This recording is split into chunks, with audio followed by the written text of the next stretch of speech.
शिवाने जिंकला आणि वयाचे 35 वर्ष रणांगणामध्ये लढत राहिला तो राजा आणि हे सुंदर असणारं स्वराज्य तुमच्या आमच्यासाठी निर्माण करून ठेवलं। स्वराज्य निर्माण करणं हा विषय बोलणं एवढा सोपा नव्हता। मुठभर मावळे होते राजांच्या सोबत, लाखोचं सैन्य होतं शत्रूंकडे आणि काही मोजकेच मावळे महाराजांच्या सोबत होते, पण कधी शक्तीने तर कधी युक्तीने लढला राजा आणि हे स्वराज्य तुमच्या आमच्यासाठी निर्माण करून दिलंय। आता एखाद्या वेळेला असंही वाटत असेल कोणाला की कीर्तनामध्ये प्रत्येक वेळी छत्रपतीचं नाव आलंच पाहिजे का, महाराजांचं नाव घ्यायला काही महाराज देव होते का? सांगेल मी तुम्हाला, असं जर प्रश्न कोणाच्या मनामध्ये जर शंका निर्माण होत असेल तर सांगेल मी, माझे छत्रपती शिवाजी महाराज हे देव नव्हते, पण छत्रपती शिवाजी महाराज जन्माला आले म्हणून आज मंदिरातला देव आपल्याला जर महाराज जन्माला आले नसते आणि त्यांनी त्या काळात ती क्रांती केली नसती तर 40 वर्षापूर्वी आपल्याला हा सप्ताह चालू करता आला नसता चालू करता आला। आपल्याला परवानगी घ्यावी लागली असते हुजूर, ही परिस्थिती आपली असली असते, उपकार आहेत त्यांच्या आपल्यावर, म्हणून त्यांचं नाव कीर्तनामध्ये काय यावं, कारण हे कीर्तन त्यांच्यामुळे आहे, त्यांनी त्या काळात ती क्रांती केली म्हणून आज आपण या ठिकाणी आहोत। आज मी शारदाताई तुमच्या समोर कीर्तन करते। आज आपले मृदंगाचार्य महाराज, काय नाव म्हटले, गोकुळ महाराज, जर शिवाजी महाराजांनी त्या काळात ती क्रांती केली नसती, स्वराज्याची स्थापना केली नसती तर आज गोकुळ महाराज नसते, गोकुळ महाराज हे अब्दुल भाई असते,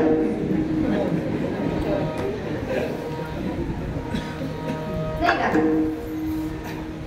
आमचे बालानंद महाराज नसते बॅनरला, त्यांचं नाव गफूर भाई टाकावं लागलं असतं।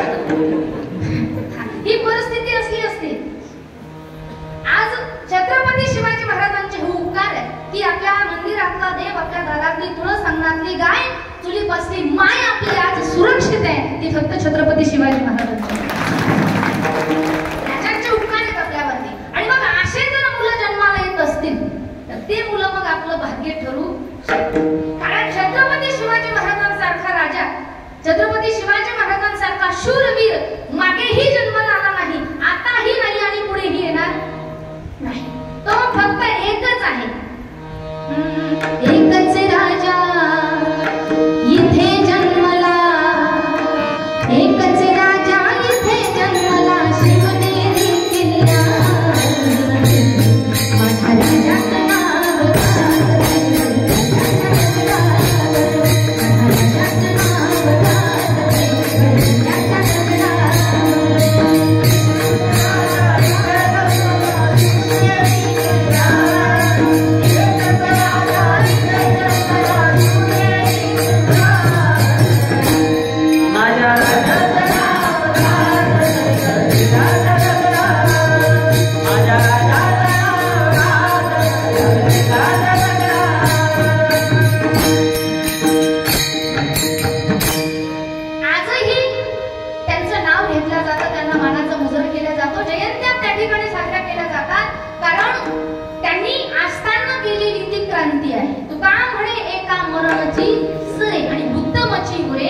कीर्ती मागे तर चंद्र सूर्य असेपर्यंत त्या राजांची कीर्ती अजरामर राहणार आहे। अनेक मावळे जीवाला जीव देणारे महाराजांच्या सोबत होते, वेळेप्रसंगी आपल्या प्राणाचंही बलिदान दिलं त्या मावळ्यांनी, पण राजांची साथ सोडली नाही। शिवानावी नावाचा अनेक वर्ण आपण ऐकतोय, शिवानावी नावाचा एक मावळा महाराजांच्या सोबत होता, दिसायला छत्रपती शिवाजी महाराजांच्या सारखाच होता।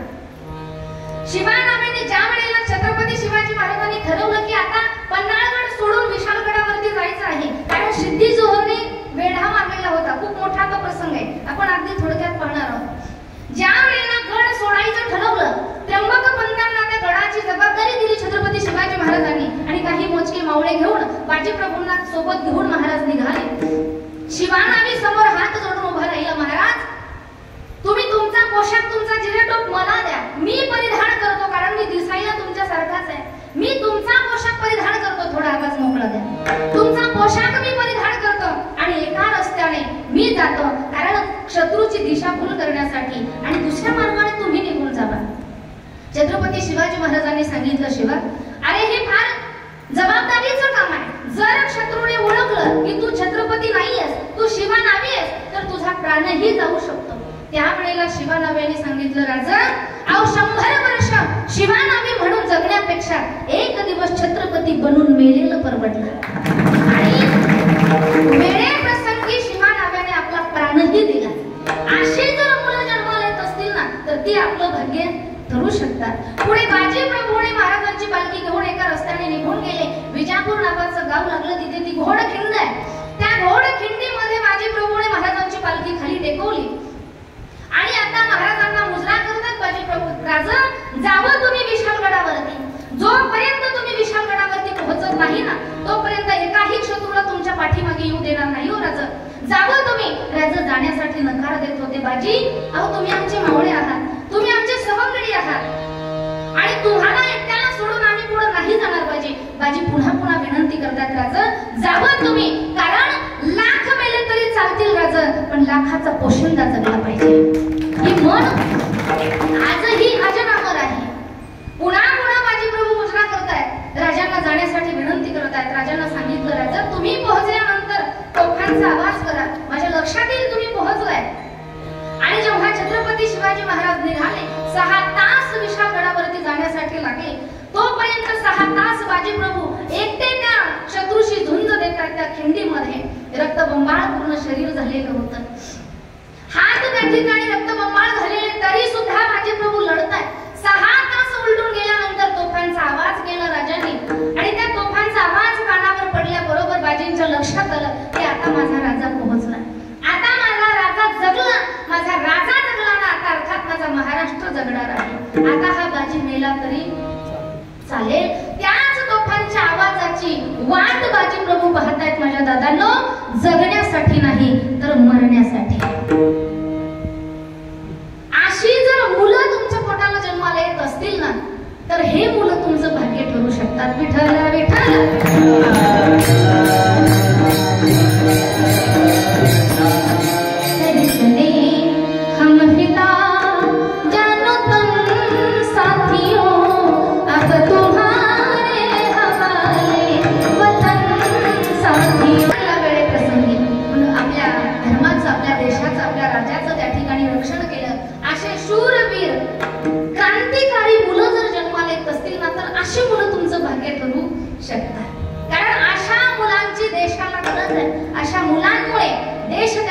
जिवंत आहे.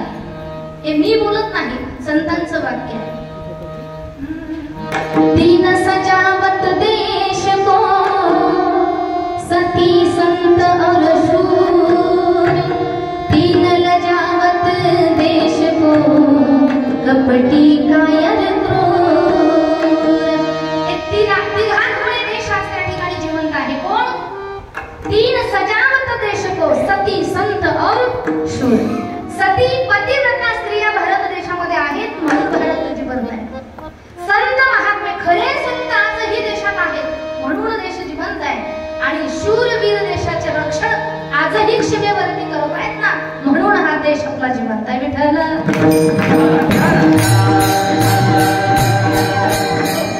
इतिहासातच क्रांतिकारी मुलं होऊन गेले असंही काही नाहीये, तर आजही अनेक मुलं आपल्या प्राणाचं बलिदान त्या ठिकाणी सीमेवरती देतात.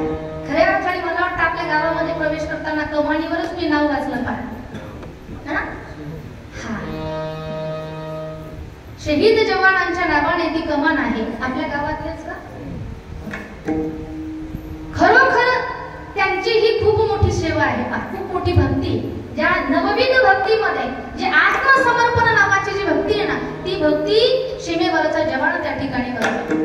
बघा तुम्ही सामान्य कुटुंबातून ती मुलं त्या ठिकाणी जन्म घेत आहेत, कसरत करत आहेत, अभ्यास करत आहेत, तयारी करत आहेत आणि आर्मी मध्ये सीमेवरती त्या ठिकाणी देशाच्या रक्षणासाठी तैनात होतात. सुंदर घरी घर असतं, परिवार असतो, बायको असते, माईबाप असतात, लेकरं असतात. कोणाचीही पर्वा न करता ते शूरवीर त्या ठिकाणी सीमेवरती लढतात. रात्रंदिवस खांद्यावर बंदूक घेऊन ते तिकडे उभे आहेत ना म्हणून आपलं कीर्तनात चालू आहे. हे त्यांचे उपकार आहेत आपल्यावरती. आपल्यावरती 2 लोकांचे उपकार आहेत पहा. एक काबाड कष्ट करणारा शेतकरी ज्याच्यामुळे आपण 2 वेळेला जेवण करतोय आणि दुसरा सीमेवरचा जवान की ज्याच्यामुळे आपण रात्री आराम करू शकतोय. या दोघांचा उपकार आहे आपल्यावरती. एका जुन्या पंतप्रधानांना या दोघांच्या उपकाराची जाण होती पहा. जुने पंतप्रधान, कारण उंची कमी होती पण विचाराची उंची श्रेष्ठ होती, म्हणून त्यांनी या दोघांच्या नावाचा नारा दिला, जय जवान जय किसान. या दोघांच्या नावाचा नारा आहे. एक शेतकरी आणि दुसरा सीमेवरचा जवान आहे. आणि बघा तुम्ही अजूनही जर आपण सर्च केलं, विचार केला ना, तर सीमेवर देशाची सेवा करणारी जी मंडळी आहेत ना, ती पुन्हा उद्योगपत्याची नाहीये, त्यांची मुलं नाहीये, कोणा नेत्याचा मुलगा नाहीये, कोणा श्रीमंताचा एखाद्याचा मुलगा सीमेवरती नाहीये, तर सीमेवर रक्षण करणारा माझ्या गोर गरीब शेतकऱ्याचाच मुलगा सीमेवरती आहे.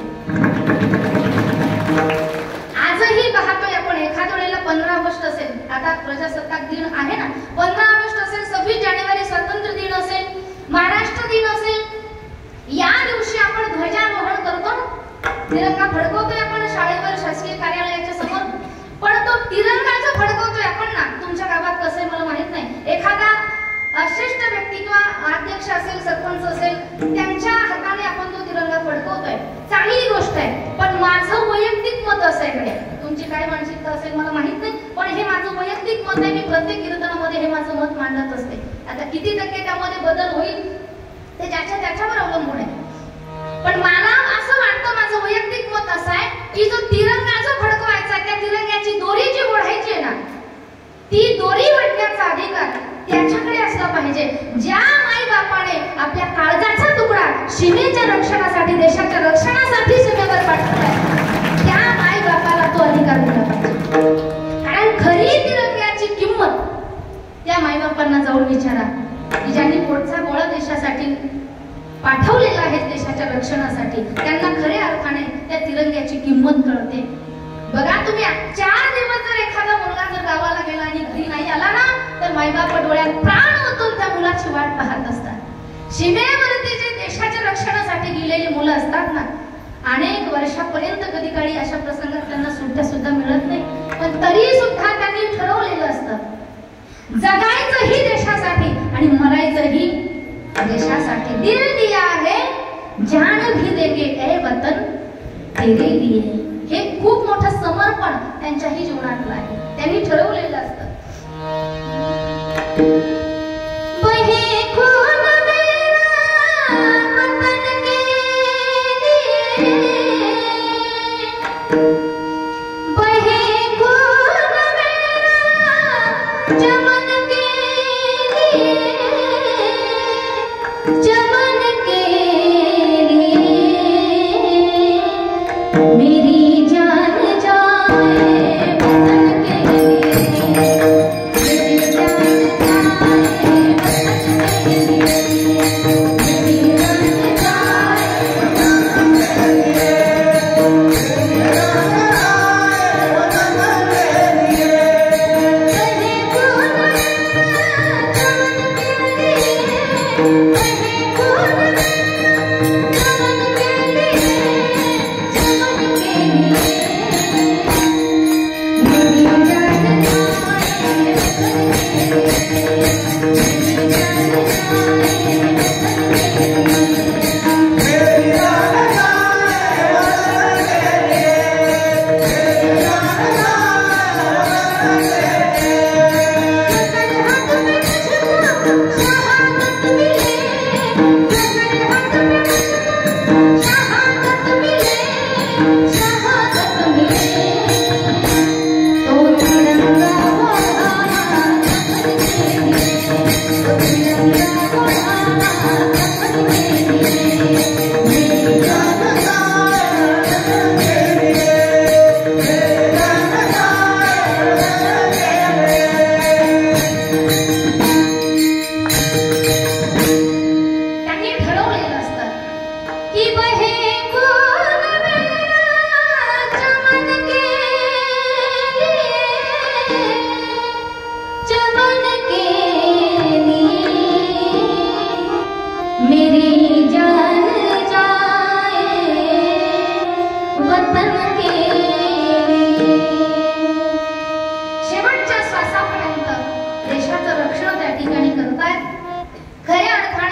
तर ती मुलं तुमचं भाग्य ठरू शकतात.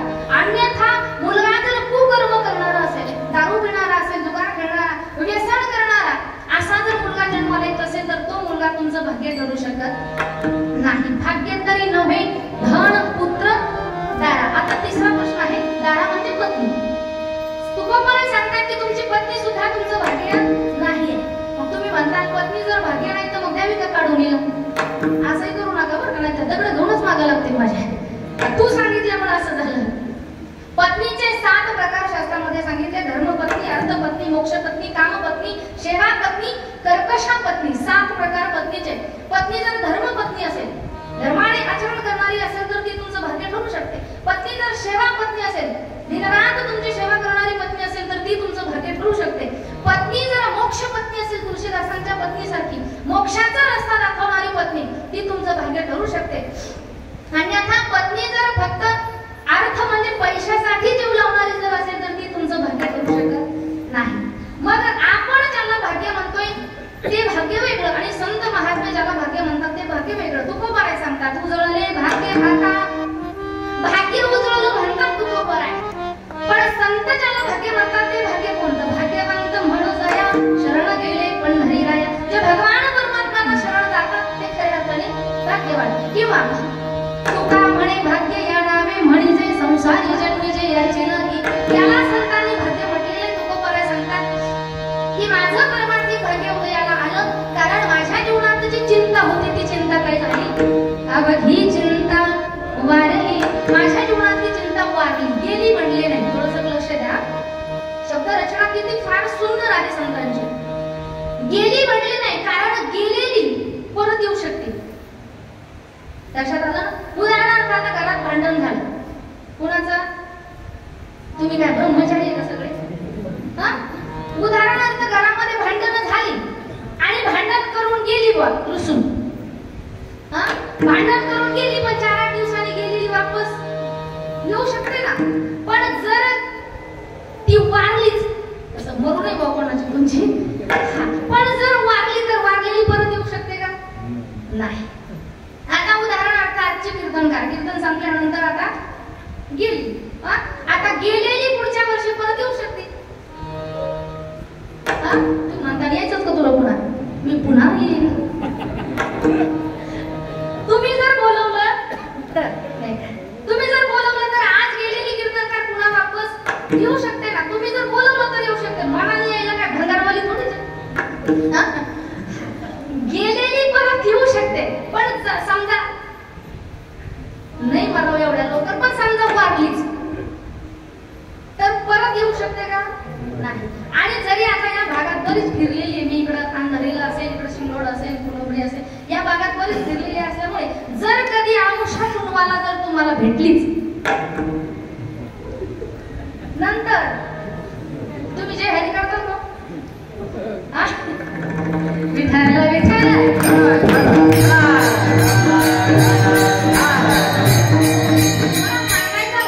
आहे की तुकोबाराय सांगतात माझ्या जीवनातली चिंता गेली नाही तर काय झाली? वारली. वारली म्हणजे पुन्हा वापस येण्याचा काही विशेष शिल्लक राहिला नाही. कशामुळे झालं? अभंगाचं दुसरं चरण.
आपण आपल्या वेळेतच तुकोबराय सांगतात की तो मिळालेला भगवंत तुम्ही इकडे पहा, माझ्याकडे पहा, तो भगवान परमात्मा आम्ही हृदयाच्या पेटीमध्ये बंद करून ठेवला. मग हृदयाच्या पेटीमध्ये भगवंताला ठेवता येतं का?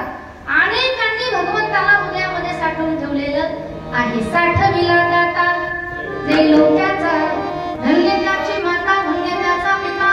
साठविला दाता जे लोक्याचा शब्द बघावी भगवान परमात्म्याला आपल्या हृदयामध्ये साठवलेलं आहे. किंवा संत जनाबाई सुद्धा म्हणते ना, हृदय बंदी खाना केला आत विठ्ठल कोंडीला. हृदय बंदी खाना केला आत विठ्ठल कोंडीला. हो धरीला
देवा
संत दर्शनी हा लाभ पद्मनाभ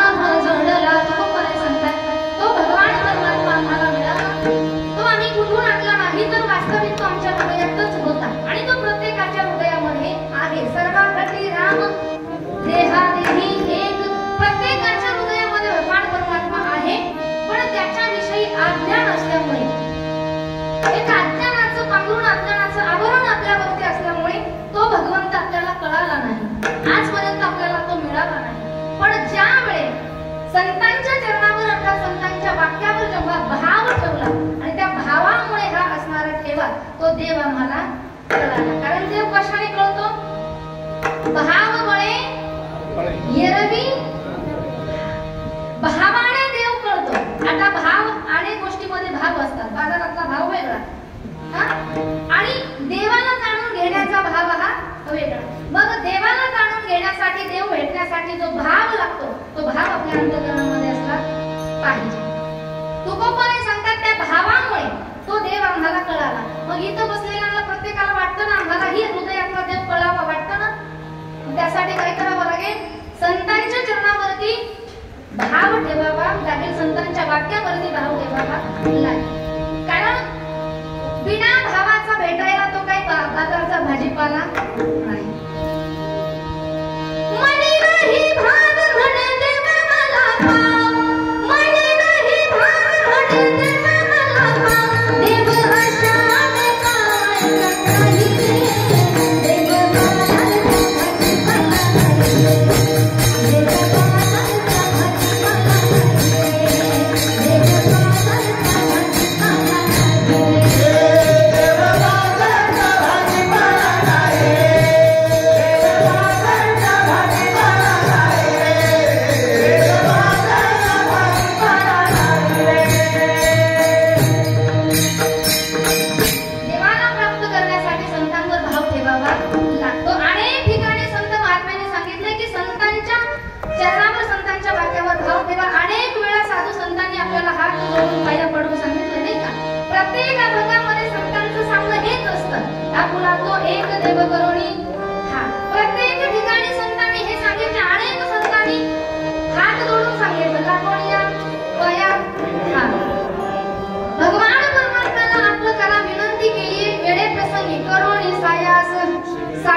हे जरी नाही काल मग दुसरे गाये हे जरी नाही काल हे जरी नाही काल जरी दुसरा गाये हे जरी नाही काल शेवटी काल बांधून नेईल शेवटी काल बांधून नेईल शेवटी काल बांधून नेईल शेवटी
सगळ्यांनी घेतले का बरं?